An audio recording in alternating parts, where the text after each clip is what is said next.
So when should you contribute to your RSP and when should you contribute to your TFSA? If you only had to choose one of them, let's say you only had $5,000 per year to contribute, should you choose RSP or should you choose TFSA? I'm choosing $5,000 as an example because it's a TFSA contribution limit per year anyways. In RSP, you can contribute more than 5,000 depending on your previous year's income. So first of all, the advantage of the RSP, when you contribute to your RSP, you get an immediate tax credit. And that tax credit will depend on your income bracket, depending on how much you're making per year.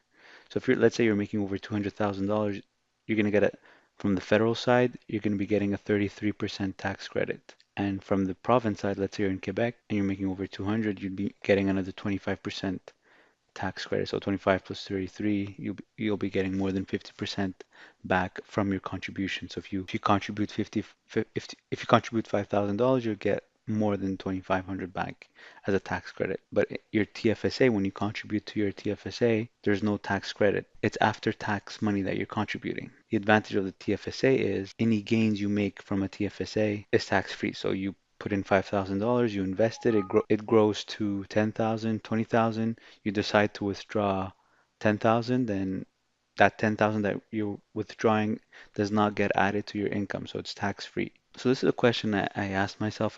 It's hard to know which one really is the best. They both have their advantages. First of all, the RSP, the advantage of contributing to your RSP is that you get a tax credit and a pretty big one too. So imagine getting half of your contribution. So you get half of your contribution back right away, which you can reinvest right away and make it grow over time. So obviously it depends what you do with your tax credit. If you spend your tax credit, then there's no comparison between the RSP and the TFSA. The TFSA will be better. But if you take your tax credit and reinvest it right away and with compound interest over time, over the years, logically you would think RSP should be better. Even though in the future with the RSP, when you withdraw your money, it's taxed. But the idea is you might be in a smaller tax bracket in the future, so you're getting taxed much less. So I want to compare both scenarios. Let's say we take a 25-year scenario, starting principal zero.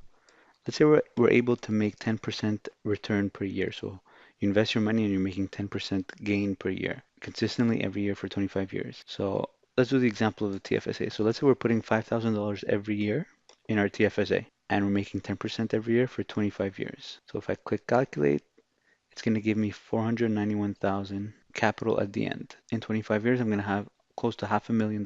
$125,000 came from my $5,000 yearly, and 366,000 came from interest, the 10% over 10% over 10%. So let's say I have $500,000 in my investments in my TFSA, and I decide I want to withdraw something. So let's say I continue to make 10% and I only want to withdraw the gains that I make. So if I withdraw, let's say 10% of $500,000, that's $50,000. So I'd be getting $50,000 per year tax free. So that's 4,000 a month that I'd be getting tax free. So in the TFSA, I put $5,000 a year for 25 years and I make 10% a year. I'd have $500,000 at the end and I can make 50,000 tax free per year. Now, in the scenario of the RSP, if I put 5,000 in my RSP account, and let's say I'm getting, for example purposes, we're going to say 40 or 45% back as a tax credit, but very important, I reinvest that tax credit. I don't just spend it, I reinvest it. So that's the only way to really compare both to see which is better, RSP or TFSA. So if I reinvest the tax credit that I get, so instead of putting 5,000, I'd be putting, let's say, 7,500 for 25 years and making 10% per year. So let's see how much that would give us at the end of 25 years. So I'd have 737,000. So after 25 years, you'll see that of course I'm gonna end up with more money because I put in the 5,000 that I was putting in both scenarios, but I also put in the tax credit that I got immediately. So in 25 years, I end up with more. But let's say now we want to withdraw 10% of it every year to live off. So you got so 10% of 750,000 would be about $75,000. So with the TFSA, I'd be making 50K tax free. But with the RSP in 25 years, I'd be making 75,000, but taxable. So let's say you get taxed, let's say you end up with 70%. So it all depends on your tax bracket when you come to withdraw your money. But let's say you don't know what kind of credits you'll get in the future, what kind of situation you'll be in, how so you don't know how much tax you'll be paying. But let's say you're going to be paying 35% tax or 30%. So that means you're going to be left with 70%. So you're going to end up with 52,000 after tax. So what does that tell you? Pretty much comes down to the same thing, TFSA or RSP. You're going to end up with more at the end with an RSP, but when you come withdraw it, you're going to end up with the same thing in your pocket because RSP is taxed when you withdraw, while a TFSA will not be taxed when you withdraw. So ideally, you want to take advantage of both. You want to contribute and max out both your RSPs and TFSA as much as you can. But if you had to choose one, I would say probably RSP is best because of the immediate tax credit you get. Also because in the future you don't know which tax bracket you'll be in. Plus exemptions, the basic exemption increases every year. So you're going to be paying less tax for sure in the future. Also, the 2,500 tax credit that you're getting right now is definitely worth more than paying that 2,500 in the future because you withdrew amount. So the idea of the RSP is it's more of a tax deferral. You contribute to your RSP, you get a tax credit, but when you withdraw from your RSP in the future, you're going to pay taxes, but you're supposed to be in a smaller bracket. So even though in 25 years you're paying taxes, so you're paying $2,000 of taxes, but you got $2,000 of tax credit right now, 2,000 right now is worth more than $2,000 in 25 years. So if I had to choose one, I would choose the RSP for the reasons I mentioned, but definitely they're both very similar at the end, and the idea is to max out both of them, RSP and TFSA. And let's just take another scenario. So I'm always going to choose 5,000 because that's the maximum contribution limit in the TFSA. So let's say we were able to generate, let's say, I don't know, 5%, 15% instead of 10% gain, gain per year.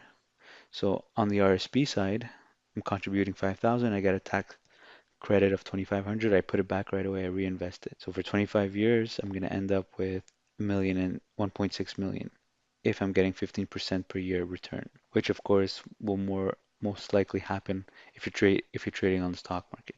And if you want to get started trading on the stock market, you can watch my videos. I have a lot of videos on trading on the stock market, and if you want to get started with Questrade, you'll also find the referral code in the description of the video that you can use to get between $25 and $250 just to get started. So you'd end up with 1.6 million after 25 years if you contribute to your RSP, 5,000 plus your tax credit that you get from the government for contributing to RSP plus, and you're making 15% per year. So you'd end up with 1.6 million. And let's say you're withdrawing 10% or 15% of your money. You could be making 240,000 if you decide to withdraw 15%. You're probably not going to withdraw 15%. You're probably just going to withdraw what you need. But let's say you're withdrawing 15%. So definitely you're going to be in the high tax bracket here. So let's say you get to keep 55 or even 60% of this. So let's say 55. So you'd end up with $132,000 tax free. So in the case of the RSP, you're putting 7,500, you're putting 5,000 a month, but you're getting a tax credit of 2,500 that you're reinvesting right away for 25 years, and you're making 15% return per year. You're going to end up with a 1.6 million capital.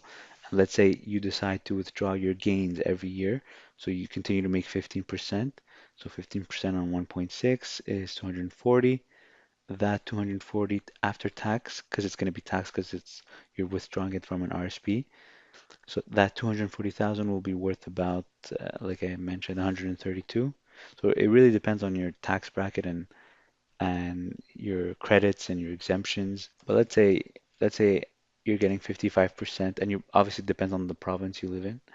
So if you're getting 55% times 240,000, you'll be making 132,000 tax free after 25 years. So that's of course something you can live off very comfortably.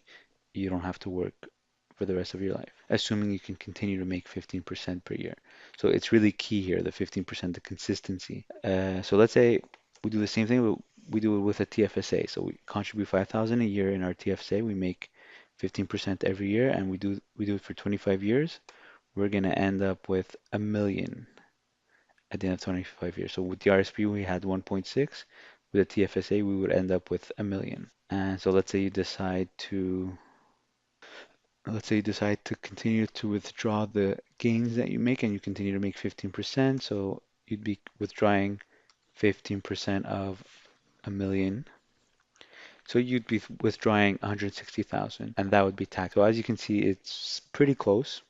In the case of the RSP, you withdrew 132,000, but in the case tax-free, but in the case of the TFSA, you withdrew 160,000 tax-free. But that's in the scenario where you're making 15% per year. And that's assuming that when you withdraw 240,000, and that's assuming that when you withdraw 240,000 from your RSP, you're getting taxed at 45%.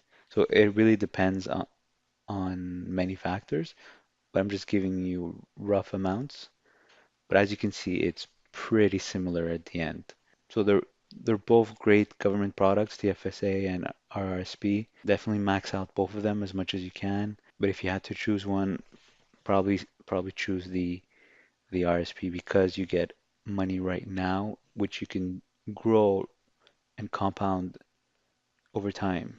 And even if you have to pay taxes in the future, I'd rather pay 2,000 in the future than pay it right now. Let's choose something conservative like 7%. If you make 7% per year consistently for 25 years, in a TFSA, you'd end up with 300,000.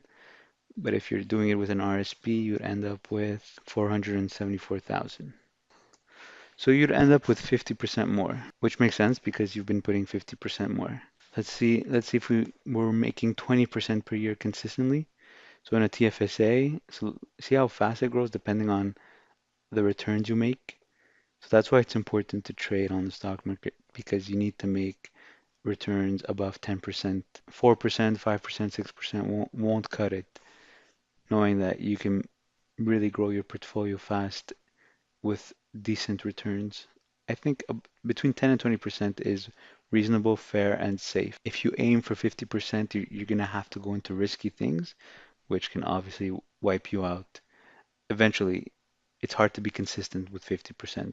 But if you have a reasonable goal, like 10 to 20% per year, it won't be that risky. And it's sustainable. You could be consistent. You could do it year after year. So yeah, so 5,000 a year for 25 years, making 20% a year, you'll end up with 2.3 million, almost 2.4 million. But if you were doing it with an RSP, you'd end up with 3.5 million. So as you can see, there's a big difference in capital, whether you contribute to your RSP or TFSA at the end. Obviously, assuming that you take your tax credit from the RSP and reinvest it. If that's not what you're going to do, then there's no point comparing TFSA. You're better off with a TFSA. But in both scenarios, they're pretty much the same thing. It depends what you need it for. You're going to end up with the same amount tax free at the end, but you're going to have a bigger capital under your name with an RSP. But in order to withdraw it, you're going to have to pay tax on it, which comes out to the end if you had a smaller amount in your TFSA. All right, so I hope this video was useful for you.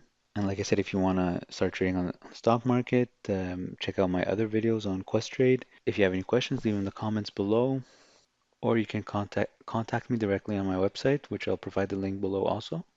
Thanks for watching.